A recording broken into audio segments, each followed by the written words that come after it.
So here in lecture 9.2, we're going to start talking about the real technical part of ASIC placement.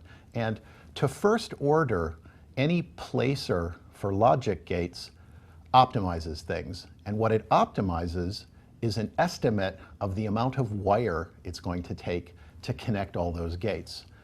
That estimate is usually called the wire length, right? And the reason we estimate it is because the actual physical act of connecting those wires, which is called routing those wires, is computationally pretty complicated. So we actually have to build some appropriate mathematical estimators that our optimization algorithms can use. So to start things off, talking about the technology of ASIC placers, we're going to start with some classical forms of wire length estimation. So let's go see how that works. The easiest way to talk about how a placer works is to build one. So let's build a very simple ASIC placer to start. And so we need to start with a simple model of the chip surface itself. And so the simplest thing is to just use a grid. So think of this as like a chessboard.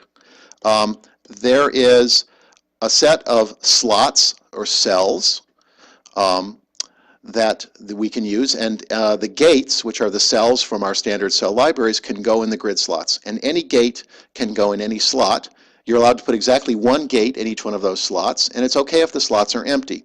This is a very simple model of the gates because it assumes that the gates are all exactly the same size, and that is extremely unrealistic, but it dramatically simplifies things, and so we're just going to go with that in order to get started on looking at how we deal with a real placer. So a grid. Every slot can hold exactly one gate or exactly 0 gates. It's not okay to put more than one gate in a slot. All of the gates are the same size. So we know what the representation is. What are we trying to do? What does a placer do? A placer optimizes the ability of the router to connect all the nets. That's the first thing a placer does. But the router, which is the tool that actually puts the wires down and finds paths to make all the wires, possible, routers are computationally expensive things. You can't run one inside the placer. I need a simplifying approximation. And so what every real placer does, and this is no exaggeration, what every real placer does is it minimizes an appropriate mathematical model of the expected wire length. And to be more precise about that, for each wire in the design, there is an estimate, an approximation of the expected length of the routed wire, and we add all of those expected lengths together, those estimated lengths together for every single wire. So we sum over all of the wires in the design the estimated length of the wire, we add them up, and we minimize that. That is what a placer does. A placer optimizes the estimated lengths of the wires and solves for locations for the gates that minimize that estimated wire length. That's what a placer does. And to first order, you could actually categorize the very many different kinds of placers that there are by the mathematical model they choose to use for the wire length. Now, we need a little terminology so that we can all talk about these things the way people who really do ASIC layout talk about them. So the first common term is that the term for a wire in a layout is a net. So we call them nets. And the whole set of gates and wires together is called the net list.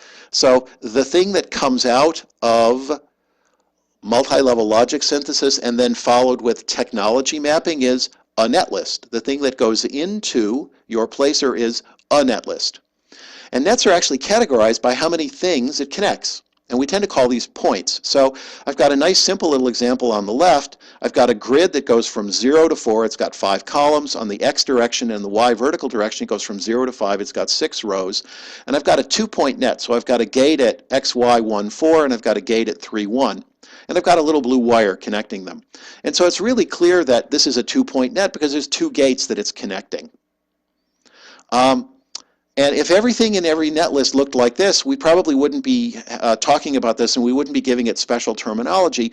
But the problem is they don't look like this. They also look like this. So on the right-hand side, I'm showing you a 4-point net. And so again, the x grid goes from 0 to 4. The y grid goes from 0 to 5. There's a gate at 1, 4. There's also 2 gates at 3, 1, and 3, 3, and another gate at 4, 5. This is a 4-point net because there is a wire connecting 4 separate points. This is in some sense why we don't just call it a wire, because there's a lot of wires that are going to get created to actually route this thing and connect this thing all together. And in answer to the first maybe obvious question, which is how is it the case that there are actually things like wires that have more than 2 things that they connect, the obvious answer is there's fan out. And I've even got it drawn with the gates sort of showing their directions as though there's a little AND gate at each one of these grid cells, and the inputs appear to be coming from the left and the output appears to be going to the right. And so there's a gate in the 1, 4 location in this grid that appears to be driving the inputs to 3 other gates, the ones at 3, 1, 3, 3, and 4, 5. So how is it possible to have things with more than 2 pins, 2 points? The answer is fan out. And in modern ASICs, there are lots of things that happen to connect to many things at the same time. So some elements of scan chains in the testability components of logic.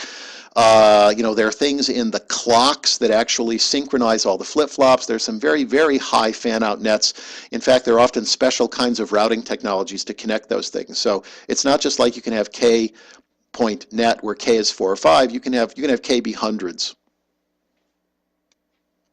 So, about the wire length estimation, there are many, many different kinds of estimators.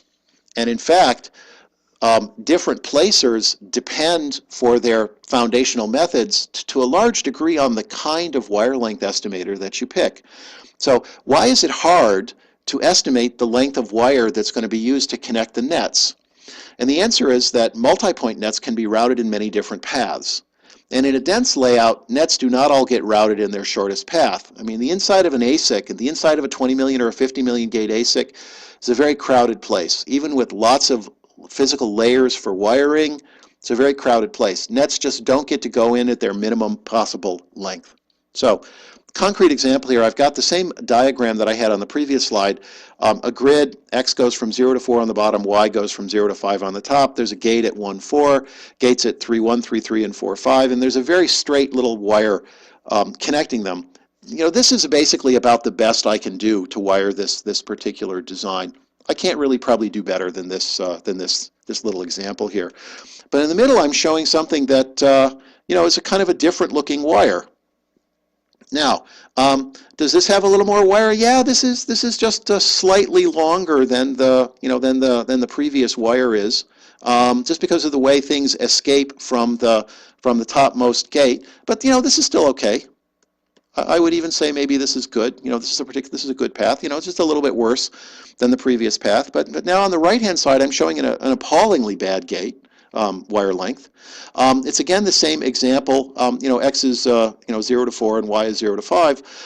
But the wires are snarled all over the place. They seem to go way out of their way to connect things, and there's nothing else to say other than this is pretty bad. And the reason this is pretty bad is probably there's 20 million other wires that are trying to get routed, and this one just didn't get able to be routed short. And in real designs, that just happens. So estimating what the length of the wire is actually quite challenging. We have to estimate something that is a reasonable model of what the wire might actually be. And so what we tend to do is estimate a best wire length. We tend to estimate the best, and then we do some other techniques to sort of deal with the fact that they're not always going to come out this good. So the most famous estimation for a wire is called the half perimeter wire length, and sometimes abbreviated HPWL, but it's also called the bounding box wire length, usually BBOX, BBOX. And you'll see us using them interchangeably in this lecture. The idea is pretty simple, and let me describe it in words first. You put the smallest bounding box you can around all the gates. So let's assume in the little grid things that I'm showing you, the gate lives in the center of the grid slot, and the coordinates that are labeling X equals 0, 1, 2, 3, 4 in the example I'm showing on the bottom left, Y equals 0, 1, 2, 3, 4, 5. Let's assume the XY coordinates are the center of the cell, the grid, and that the gate lives on that coordinate. And so what we do is we put the smallest possible box around all of the gates, and then we measure the width of the box, delta X, and the height of the box, delta Y, and we add them together, and that's our wire length estimate. So for this little example where there's a gate at 1, 4 and a gate at 3, 1, the first thing we do is we put a bounding box, and so the box goes from x equals 1 to 3 and y equals 1 to 4. And then we do the math. Delta x is 3 minus 1, that's 2. Delta y is 4 minus 1, that's 3. We add them together. 3 plus 2 is 5. The half perimeter wire length is 5. And one of the great things about the half perimeter wire length is that it's easy to do a multi-point net. So here's a 4-point net. Again, on the x equals 0 to 4, y equals 0 to 5 grid. Gates at 1, 4, 3, 3, 3, 1, 3, 3, and 4, 5. We again put the smallest bounding box. And that goes from x equals 1 to 4 and y equals 1 to 5. And then we can do the math. Delta x is 4 minus 1, that's 3. Delta y is 5 minus 1, that's 4. The half perimeter wire length estimate for this gate is 3 plus 4 is 7. So the great thing about the half perimeter wire length, it's easy, and it works for multi-point nets. So more generally, the half perimeter wire length, the general formula that I'm showing here is you look at all of the x coordinates of all your gates and you take the max. You look at all the x coordinates of your gates and you take the min and you take the max minus the min. Then you look at all the y coordinates for your gates, you take the max. You look at all the y coordinates for your gates, you take the min. You take the max minus the min. And that's what you add together. The max among the x coordinates for the gates minus the min of the x coordinates for the gates plus the max of the y coordinates for the gates minus the min of the y coordinates for the gates. That's the half perimeter wire length. One of the important things to note is that this is always a lower bound on the real wire length, which is to say it is always less than or equal to the real wire length, no matter how complex the final routed path is. You need at least this much wire. And look, this just makes sense. You need to go from the gate on the far left to the gate on the far right. That's delta x amount of wire from the previous diagram. And you need to go from the bottommost gate to the topmost gate. And that's delta y amount of wire. And no matter how you route this path, you need delta x plus delta y amount of wire. So an important aside to note is that all of the wiring on big chips and most of the wiring on big printed circuit boards is strictly horizontal and vertical. There's no arbitrary angles for manufacturing reasons. That's rigidly true for integrated circuits these days, big modern digital SoC designs. There is some funny all-angle wiring to do things like get out of complicated pin arrangements underneath big chips. But once you escape from the pins near the chip, then in order to actually go across the board, strictly horizontal and strictly vertical. So that's just another reason the HPWL is a good estimator, because it just does a nice job of estimating the lower bound on the amount of wire, no matter how many points you have, no matter how many pins you have, no matter how many gates you have on your net. This is just interesting. This is what the actual half perimeter wire length estimation distribution looks like for a little design. So this is old data. So this is 165,000 gate ASIC from the late 1990s from Jens Wiegen's group at Bonn. This is 181,000 nets, so call it about 200,000 nets. I'm showing you this because it's just sort of an interesting piece of data. The horizontal axis here shows a histogram buckets for the wire length. So 0 to 0.5, 0.5 to 1, 1 to 1.5, 1.5 to 2, 2 to 2.5, 2.5 to 3, 3 to 3.5, etc., up to 4, 4.5, 5, 6, 7, 8, 9, 10. And then at the end, the buckets get bigger, 10 to 15, 15 to 20. This is actually in millimeters. This is a really old chip. So that's one of the things to be aware of, is that this is a really old chip. So don't think about this as being anything other than a normalized number. And note that the vertical scale is a log scale. Right, so the vertical scale is a log scale. The vertical scale says how many nets have this length. So, question, how many nets are the shortest possible length between 0 and 0.5 in whatever units are appropriate? And the answer is 100,000 of almost 200,000 nets. How many nets are between 0.5 and 1? And the answer is, as far as I can tell, probably about 30 or 40,000. Remember, this is a log scale, maybe 20,000. The idea is that most nets are short. Most nets are very short, but unfortunately there's a really long tail. And there are nets out here that are 40 times longer than the shortest net, and those nets are not 0 in number. So real routers deal with the fact that most of the nets are short, but there's a non-trivial number of nets that are long. And so this is just some interesting data that shows you that in a real concrete way.